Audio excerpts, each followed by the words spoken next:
Good evening mga kawailaw! Hello!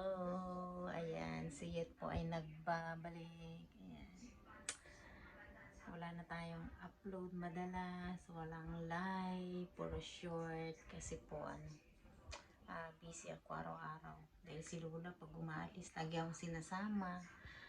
Yung alaga ko po patay na si Lolo. Yung alaga ko naman ngayon yung asawa niya si Erkuko yan. Kasi si Erkuko parang nagkakaroon siya ng dementia. So tuwing alis siya kailangan samahan. So ang trabaho ko is alis-alis, ganyan. Mahilig kasi sa kumanta, sumayaw kung saan sumba, kasama ako. So wala tayong, hindi ako nakakagawa ng video dahil una, wala akong sariling internet pag sa labas. Hindi rin ako naglo-load na kasi nanghihinayang din ako sa internet.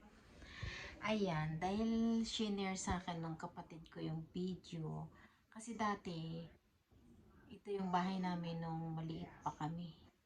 Tawag namin, ang tawag doon is bungalow kasi malaki siya na walang taas, malaking bahay. May underground. Dati maganda pa siya, pero ngayon, talagang ang pangit na niya, parang abandon, ano na talaga siya. So gusto ko pong i-share sa inyo kasi yung bahay na yun, nung maliit pa kami, talagang maraming, alam mo yung kababalaghan, parang may tao sa loob. Minsan natutulog ka, magigising ka, merong nagbobomba sa loob. Kasi yung bahay, nasa loob yung bomba.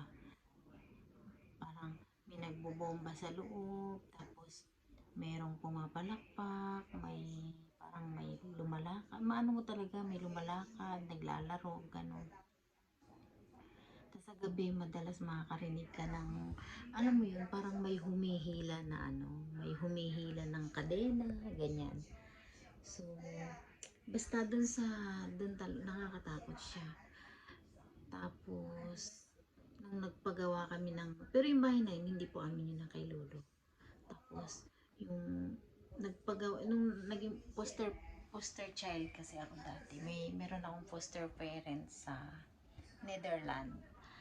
Tapos yun yung nagbigay sa akin ng bahay. Tapos yun, doon kami, doon, doon sa katabi na yun, doon din tinirik yung bahay namin.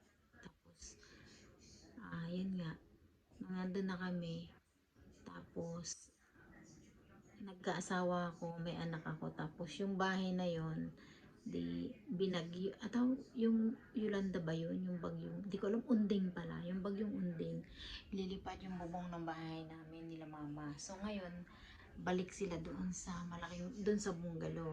Yung bodega, doon sila natutulog sila mama. Tapos doon sa kabilang, kasi yung bahay na yun, malaki po talaga bungalow. Kasi ang kwarto niya isa, dalawa, tatlo. Tapos may underground. Tapos ang laki ng bodega. Yung bodega, tambangan ng palay. Tapos yun, nung nanganak ako dyan sa panganay ko, nagbakasyon kami sa Mindoro. Tapos doon kami natulog sa bahay na yun. Sa kabilang kwarto. Tapos, hindi ko maintindihan. Gabi natutulog ako. Kami na asawa ko. Di, yung anak ko, alam mo yung dito siya nakahiga. Kasi nga, takot ako baka mamaya malaglag or ano, di doon. Tapos ako, ta siya asawa ko. Gabi nagising ako, wala yung anak ko. Kinakapa ko, wala. Ay, nasa kama kami, wala. Tapos, hindi ako ginising ko na yung asawa ko. Sabi ko yung anak na namin na wala. Baby pa lang siya 3 months old yata. 3 months, oo, 3 months old. 3 months old ba? Basta yung marunong na siyang dumapa. Marunong na siyang, hindi naman gumapang eh. Parang gano'n. Hindi pa marunong siyang dumapa. Pero hindi pa siya yung gumagapang. Yata. Parang hindi ko matandaan. Basta gano'n. So ngayon, nag-ano na ako. Parang napasigaw na ako. Nawawala yung anak ko. Tapos alam mo, nahanap namin. Wala. Tapos alam mo, nasa ilalim ng kama namin. Andun nakadapa. Doon nakatapa yung panganay ko. So, yun. Pero ngayon kasi, pag pinakita ko sa inyo yung bahay, hindi na ganun kaganda. Talagang durog na yung bahay, pangit na. Pero pag nakita mo yun noon, nung last 2 years siguro, maganda pa yung bahay. Pero ngayon kasi, nagbagyo. Tapos, basta matandang matanda na yung bahay siguro. Meron na yun 90 to 100 years na. matanda na. Nalulunod din kasi ang bahay. Gusto ko i-share sa inyo pero hindi. Ayaw kasi pumasok ng maayos ng kapatid ko. Natatakot daw siya. Yung kapatid kong lalaki. Hindi mo na siya makikita kasi una pagpasok mo pa lang kasi sa sala nun. Maganda yung bahay nung araw. Mapakaganda ng bahay na yun. Tapos yung bahay hindi mo yun basta-basta mabuksan. Kasi naras siya. Tapos pag alam mo yung dihunos ganon, yung pinto na sinaon. Tapos may bakal na iga ganon sa ilalim. Para hindi ganon kadali mabuksan. Yung bahay yun. Tapos ngayon, kanina, sabi ko sa kapatid ko, pasukin mong mabuti, ikutin mo para kahit pala videohin, hindi na siya gaanan ka, hindi mo na siya maano yung bahay kasi nga, iba talaga pag sa video kaysa sa personal. Pero pag napuntahan mo ng personal talaga, alam mo dun pa lang sa bodega, nagtatayuan yung mga ganito. Dati nga, di isa lang kasi ang CR dun kila mama. Di dun ako nag-CR. Tapos, lakas loob talaga kasi yung CR na CR ka na, tinatawag ka na nga. Tapos, alam mo pagdating ko dun, hindi talaga ako ang bilis kong ano, parang alam mo yung nakarinig ako ng yapak, ng yabag. Umaga yun ha, eh, siguro mga 10 ng umaga. Parang nakarinig ako ng yapak. Alam mo yun, bilis kong tumalon dun sa inodoro ko. Bilis tumakbo palabas. Kasi talaga lalo pag bago ka, mararamdaman mo, nagpaparamdam talaga. Maano yung bahay, nakakatakot. Yun. Kahit sino. Minsan nga dati nga merong nakitulog sa amin yung kaibigan ng tatay ko. Pauwi, papunta siya sa amin. Makikitulog nga. Tapos kasi nga ginabi na. Nakarinig daw siya ng kambing. Eh, alam naman daw niya wala kaming kambing. Wala naman kaming ano. Mga kambing. Tapos yun. Bilis niyang umalis. Nauwi siya ng tuluyan. Kasi parang iba daw talaga yung ano niya. Tapos dun sa loob ng bahay namin na yun dati, may kabaong. Kasi yung si hindi pa kasi patay ano yun, si Lolo Kiko noon. Parang nagpagawa na sila ng kabaong. Para pag namatay, dun ililiping. Alam mo yung kabaong paggabi, tumutunog siya, kumakalansing, parang lumalakad yung kabaong na yun. Sa ilalim ng pinakaano namin, ng pinaka, mamaya ano, sa ilalim ng pinaka-terrace. Doon yung, alin, di ba yung pagpasok mo ng sala, yung bahay, may hagdan, ito yung kwarto doon. Tapos yung pinakaan ng kwarto, bakante sa ilalim, doon nilagay yung ano, yung kabaong. Alam mo sa gabi, umaano-ano yun, yung kabaong, talagang mararamdaman mo. Tapos, after 1 week noon, nakakita si tatay ko ng napakalaking ahas doon sa loob ng bahay namin na magtatanga ka kung saan galing yung ahas, napakalaki. Kasi ang kwento kasi ng bahay na yun, si kuya, yung panganay na anak ni Lolo Nubi. Lolo tawag ko kasi ninong ni mama yun sa kasal.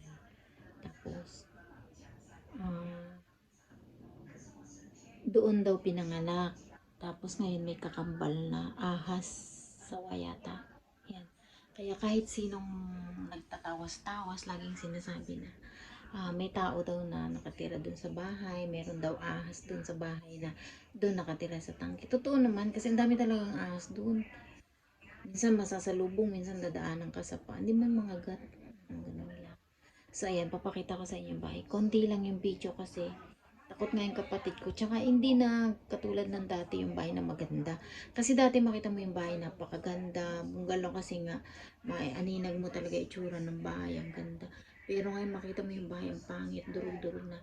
Pero madalas, talagang nakakatakot. Sabi nga ni mama, kahit daw sa gabi nga, kahit ngayon, nararamdaman mo, pumapalakpak. So, parang malapit lang, kadikit lang din ng bahay namin. Ang pagitan lang is, ito yung malaking bahay, yan yung malaking bahay. Tapos may bilaran ng palay dito. Tapos ito naman yung bahay na pinagawa nila. Doon lang, ganun lang kalapit. Kaya sabi ko sa anak ko, yung anak ko nasa Mindoro ngayon, huwag ka papasok doon na baka mamaya pumasok doon, di siya makatulog ba. Kasi ako pag napapasok ako doon, pagpipikit ako sa gabi, parang nakakakita ako ng hindi magandang ano ba, nakakatakot. So, ayan. Pasilip ko yung bahay na luma. Ayan.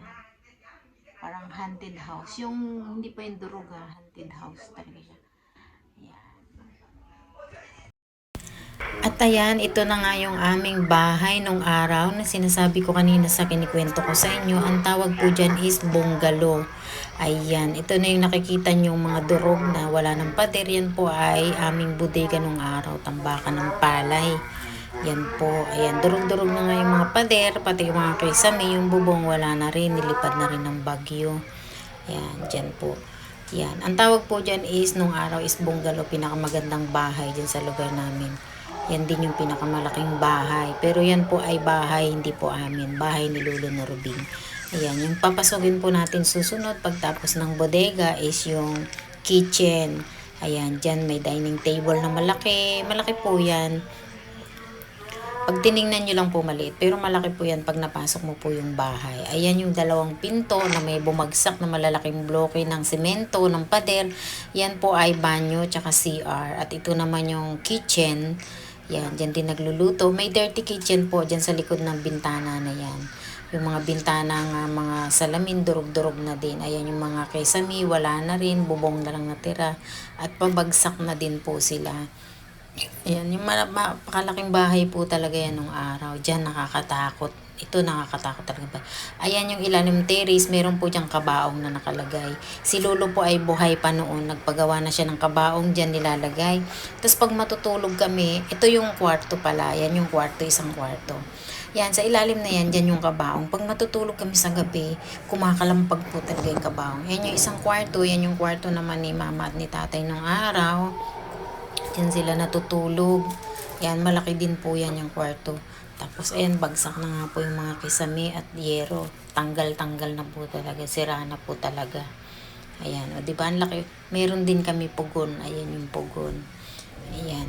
Tapos, ito, pag akyat mo dyan sa may hagdan na to, yan po yung bintana po yan, yung malaking awang. Bintana po yan, ano, basag na rin yung mga jealousy, yung mga ano. Yan.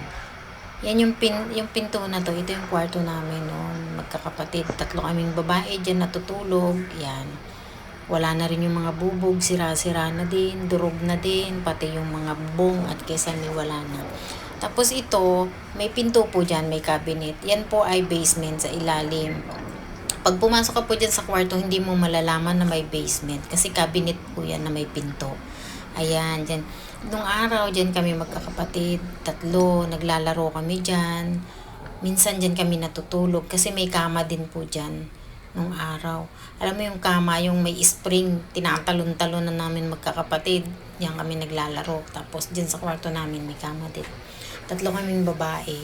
Dyan kami kasi 3 pa lang kami nung araw. Tapos isang kapatid kong lalaki, katabi nila mama, yan. Diyan kami natutulog. Ayan, tingnan nyo yung mga bintana, mga babasag na rin yung mga bubog. Ayan, pagbaba natin, ito nga yung pinakasala. May magandang sopa dyan. Tapos, ito yung malaking awang na yan. Yan po ay bintana. Kaso nga po, nadurog na rin yung mga salamin. So, hindi mo na talaga maanong kung ano itsura ng bahay. Pero pag nakita nyo po yan nung araw, napakaganda po ng bahay na yan. Yan, yung tiles po na yan namin noon ay hindi tiles na yung bubog. Ang tiles po niyan is yung nara, yung kahoy na nara na dinidikit. Yan. Ito yung pinaka main door niya. Yan. Pagpasok, pag akit mo dyan sa hagdan, main door na yan. Pero ito, yung labas, pinaka terrace. At ito nga yung pinakamalaking kwarto din na isa. Ayan. Ayan, ayan.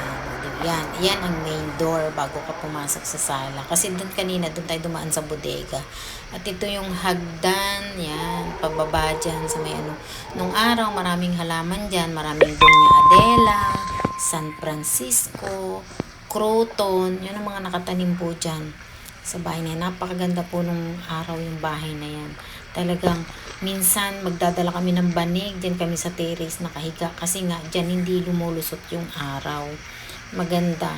Tapos mapuno pa, maraming halaman. So, hindi mo talaga ramdam yung init ng panahon noon. May kisame pa.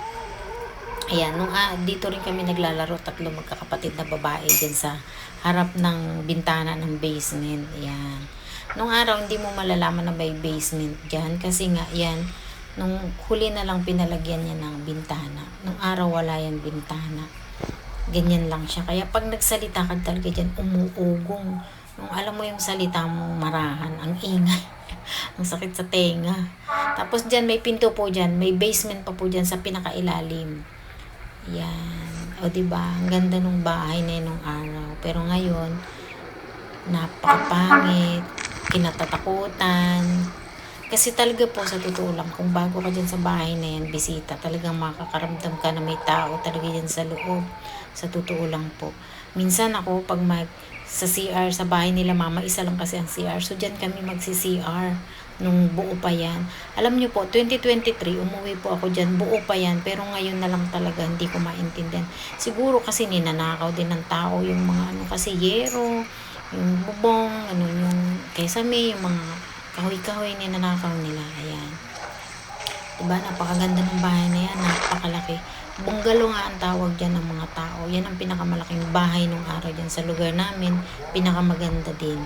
Ayan. Pero yun po ay bahay ni Lolo Norbeng, hindi po namin bahay. Dyan po kami tumira, dyan na po kami lumaki. Ayan. Pero sa totoo lang talagang matatakot ka. Minsan sa gabi matutulog ka, makakarinig ka ng may umiiyak na bata. Mayroong parang nakakarinig ka ng may naghihila ng mga bagay na sumasayad din sa bilaran ng palay, parang kadena na ewan. Minsan maririnig mo merong nagbobomba ng Puso Negro kasi may bomba po yan sa loob ng bahay, meron po yan bomba dyan eh. Malaki po yan, din na lang inikot ng kapatid ko kasi nga natatakot siya, baka daw po kasi madurog yung tinutungtungan niya kasi po yung ilalim na yan nga, sabi ko po sa inyo may isa. At ayan, kung nasiyahan ka sa aking kwento, paki-like and share, then mag-comment ka po, and paki-hit na rin yung notification bell para sa susunod kong mga upload na video ay mapapanood niyo po. Maraming salamat mga kawaylang!